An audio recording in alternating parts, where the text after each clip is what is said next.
What's up, YouTube? So I'm just checking in with you guys.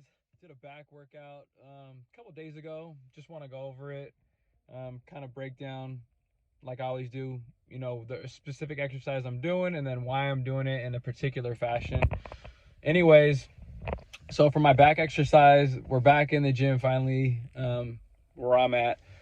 And what I like to do is when I do back, I like to activate the lats. So there's a multitude of ways to do that. You can do it by doing bodyweight pull-ups. You can also do it by doing single arm cable lat pull downs. I started off today. I did bodyweight pull-ups. If you can't do a pull-up, try the assisted pull-up machine, or you can do the single arm lat cable pull downs. It's a great way to activate the lats, kind of get the feeling of understanding of the muscle you should be working. Like I've said in previous videos, a lot of people will have the biceps take over. They'll squeeze the whether it's the bar or the apparatus too hard, and they'll have their biceps take over the movement too much. So you want to avoid that. So start with some sort of like lat activation. If you have to do the assisted pull-up machine and you can't do a pull-up, do that. Check your ego at the door and start by getting the movement, understanding what you should be doing in order to feel the muscle working. So yeah, I did bodyweight pull-ups. That was my lat activation, and also it's a great compound movement to build the back, to give you kind of that V shape. If you have the wider, bigger lats, it's going to make your waist look smaller. It's going to kind of give you that illusion. So great way to start up a back day: bodyweight pull-ups, assisted pull-ups. So yeah, I did 3 sets of that, 10 to 12 reps, whatever you can do. Make sure the last set, it's challenging. If you have to even add maybe a 10-pound weight, go ahead and do that. Then I got into stiff-legged dumbbell, or stiff-legged barbell, or barbell stiff leg deadlifts. And I like to do these. It's a compound movement. Again, I pyramid up in weight. I like to use the hook grip because I feel like it's just more comfortable. You can use both overhand grip, whatever, mess around with it, whatever works for you. And it's a great way to work the posterior chain. You're working your glutes, your back, your hamstrings. I mean, it's pretty much, working your whole posterior chain. And all you're doing is you're hinging at the hips, and keeping the bar close to you. Don't let it get out in front of you. You don't want to injure your lower back. And then you're just, hinging at the hips, having the bar almost trace your shins, and then you're bringing it back up. And I like to do like a slight contraction at the top, and then just back down again. You can do it with a deficit by standing on plates. Kind of up to you. Mix and match it for how whatever suits your specific I can't even talk today, specific needs. Anyway, so after that, then I got into dumbbell rows. And I see a lot of people doing these the wrong way. I see a lot of people, they'll pull the weight towards their upper ribs, almost like their pec area. You wanna pull the weight to your hip, almost like I said, I always say this, pretend like your hands are just hooks. Don't squeeze the dumbbell or the barbell super hard. Just kind of have the weight in your hands. Pull the weight to your hips. Get like a nice deep stretch at the bottom.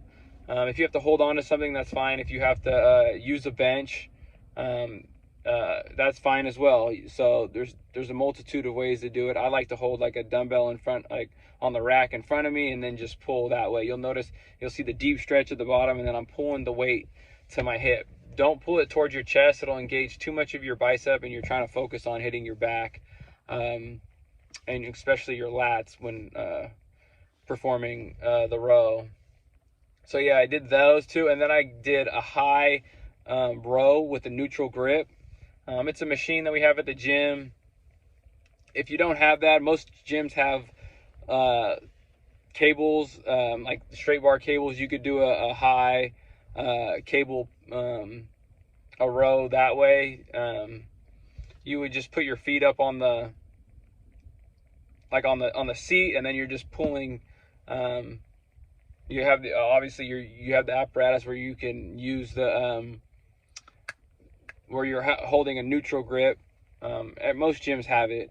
If you can't do this exercise, do some sort of most gyms have a machine you could do a high row.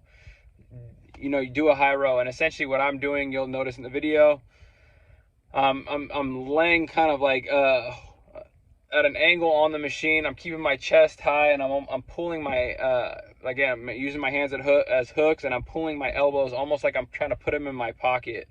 It's a great machine. I believe it's hammer strength. If your gym has it, go ahead and try it and do it the way that I'm doing it in the video, and see how it works for you. I'd be interested in seeing the responses. Then I got into back extensions. Great way to target the lower back. I did weighted back extensions. Just grab a 45-pound plate. If you can't do it with weight, you could do a 25-pound plate, or you could just do it with your body weight. Anywhere between 3 to 4 sets, 15 reps is going to be perfectly fine. And then I just finished off with seated dumbbell curls. I like to, like I said, I like to hit like whatever the secondary muscle is. So if I'm doing chest, it's like usually triceps. But for back, the secondary muscle is biceps. So I just did a seated curl. Three sets, whatever, 12 to 15 reps. And while I like to do them seated, you could do them standing too. But why I like to do them seated is it takes the momentum out of the movement, and it makes it a little bit more difficult. You'll notice that you'll have to drop the weight a little bit more, and you'll also feel like you're hitting your biceps a lot more, because when you're standing, your body's trying to use momentum. It could also be like you'll see people swinging the weight up, or maybe using like their back to try to help, because your body's trying to do things in the most efficient manner. It doesn't want to grow huge biceps. So sit on the chair, have your back up against it. I almost like to retract my scapula when I'm doing them. And then you're just doing, regular dumbbell curls. I like to do it with a little twist at the top. You could do that. You could do a hammer curl, which is essentially, holding the dumbbell, with a neutral grip. Most of if you look up hammer curls, you could do them that way as well. And that was the back routine. Give it a try. Let me know what you think. The main thing I tell people is, if you want to see results, you could follow anybody's workout routines. At the end of the day, it's going to really come down to consistency, and understanding how your body works, making sure you're getting an ample amount of nutrition for whatever your goal is, if it's building muscle, if it's losing fat, if it's just maintaining health and longevity. You want to be doing some sort of strength training, some sort of cardio. That's what's going to help you live like a long, healthy, prosperous life, hopefully. That's the goal. But it's going to come down to being consistent with it and finding a routine that's not overwhelming for you. Like I said, what works for me might not work for you. So find a routine that works for you, something that you can stay consistent with, and that's not going to overwhelm you. I see a lot of people, they get they're all excited at the beginning. Everybody has that motivation, and then they start to flame out towards the end because it gets too hard, or it's not something they could stay consistent with.